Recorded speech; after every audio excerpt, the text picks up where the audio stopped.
What if I told you that the distance between the life you're living and the life you're meant to live isn't measured in years of grinding? Not in some magical moment of clarity, not in waiting for the stars to align, but in a single deliberate hour that you choose to protect like it's the last piece of your soul that hasn't been sold to distractions, to other people's demands, to the endless scroll that numbs your ambition while pretending to inspire it. Would you finally stop negotiating with yourself and just claim it?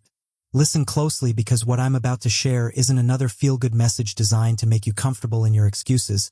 This is the uncomfortable truth that successful people understand but rarely speak about, because it reveals just how simple transformation actually is, and simplicity terrifies people because it removes every justification they've been hiding behind.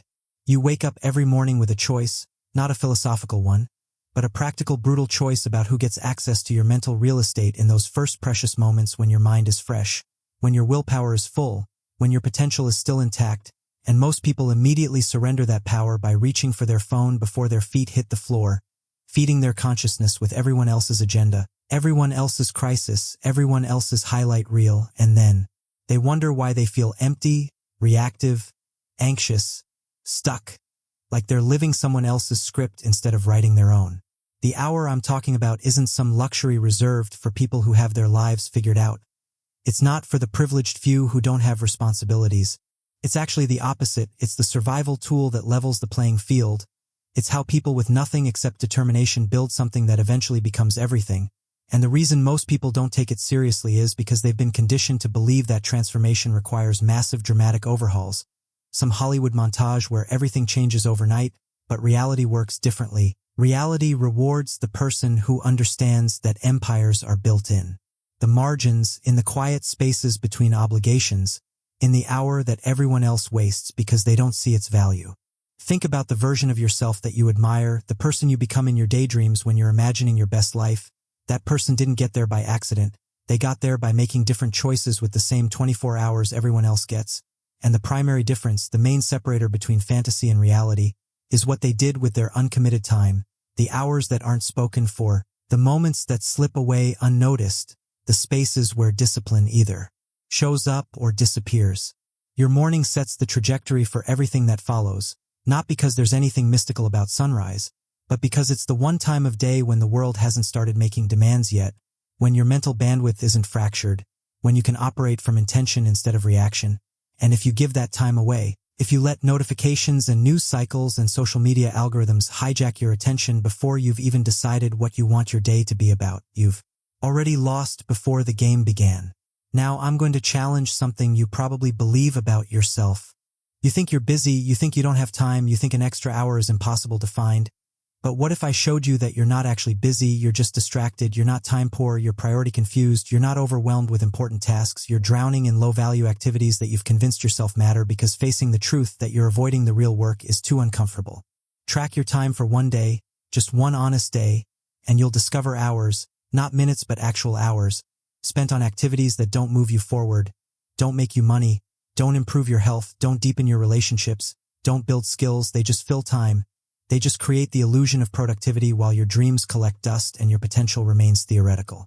The hour I'm asking you to protect isn't additional, it's already there, you're already spending it, you're just spending it on things that don't compound, on consumption instead of creation, on passive entertainment instead of active development. And the shift from wasting that hour to investing it is the difference between people who talk about change and people who become unrecognizable in 12 months. But claiming the hour is only the beginning. The real test comes when you have to defend it. When someone wants your attention, when something seems urgent, when you're tired and your bed is comfortable and your discipline is being challenged by that voice in your head that says you can start tomorrow, that one day off won't matter, that you've done enough already. And this is the moment, this exact moment of negotiation, where futures are decided. Every time you honor your commitment when it's inconvenient, you're not just protecting an hour, you're reinforcing your identity as someone who keeps their word, someone who values their future more than their comfort. Someone who understands that the small decisions that nobody sees are the ones that create the outcomes everyone notices. The world will test you constantly, not with dramatic challenges, but with subtle invitations to compromise, to be flexible, to make exceptions, and each time you say yes to those invitations, you're training yourself to be unreliable. You're proving that your commitments are negotiable, you're broadcasting to your subconscious that discipline is optional, and once that pattern sets in, once you've established that you're willing to break promises to yourself, it becomes exponentially harder to. They protect the hour, but they waste the hour on random activities that feel productive but don't actually build toward anything specific. They read without applying, they plan without executing, they consume information without implementing it, and then they wonder why nothing changes despite their effort.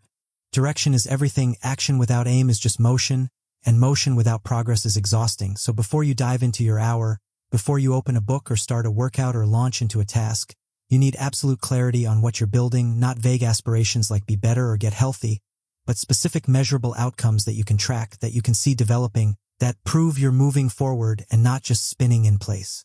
Ask yourself 3 questions and write down the answers. What skill am I developing and why does it matter to my future? What result am I creating and how will I know when I've achieved it? What will be different about me or my life if I honor this hour every day for the next 90 days?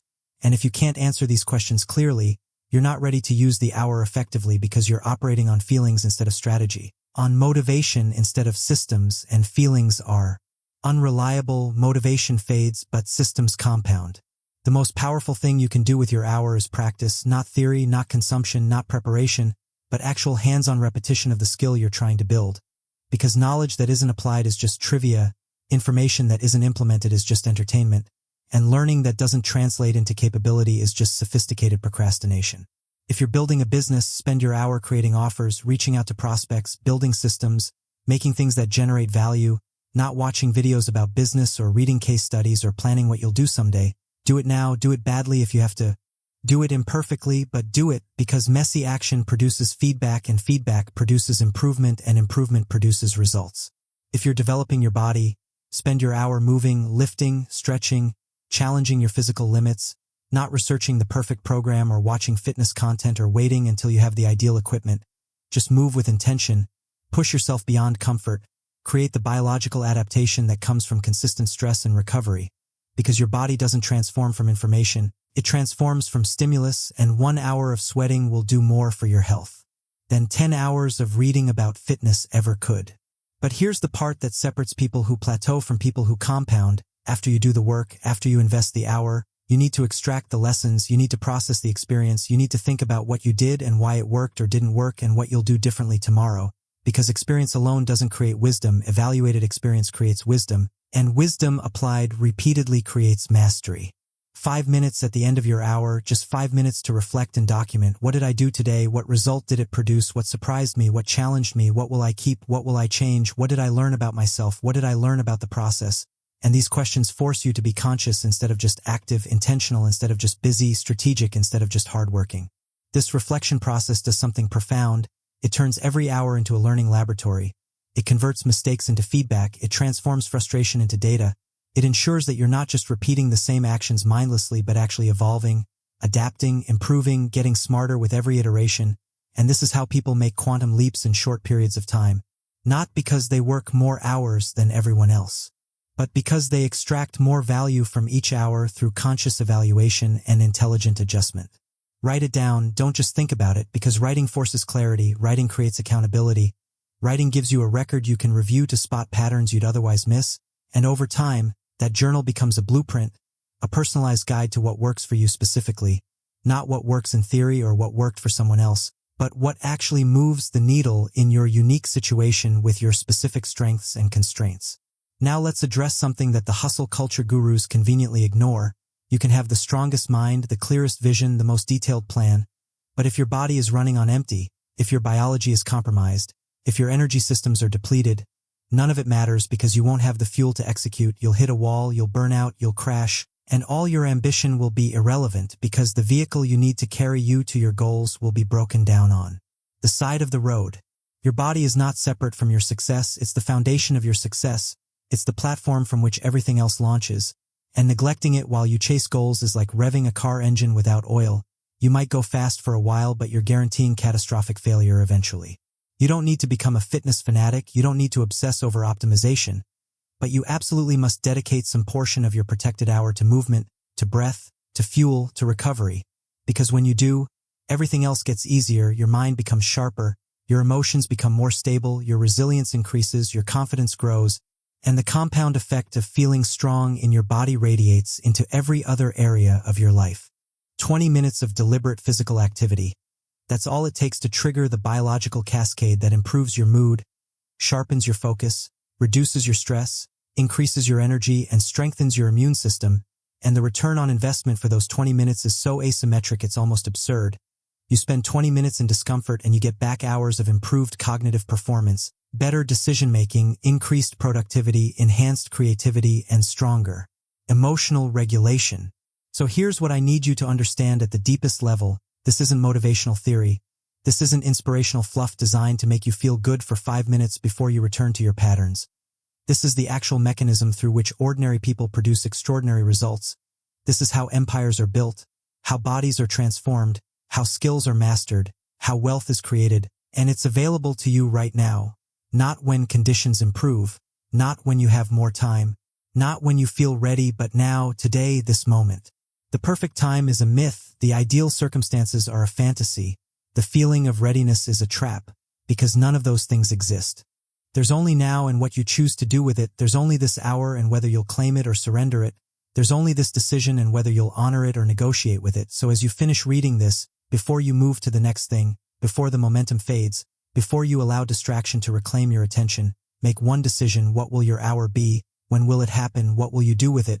How will you protect it? And most importantly, will you start today, or will you add this to the long list of things you'll do someday, which really means never? Because someday isn't coming, tomorrow isn't guaranteed, next week isn't promised. There's only today, only this moment, only this choice, and every day you delay is a day you're choosing your current reality over your potential reality. Comfort over growth, familiar over extraordinary. So claim your hour, protect your hour, honor your hour, and watch as that single daily decision compounds into a completely different life.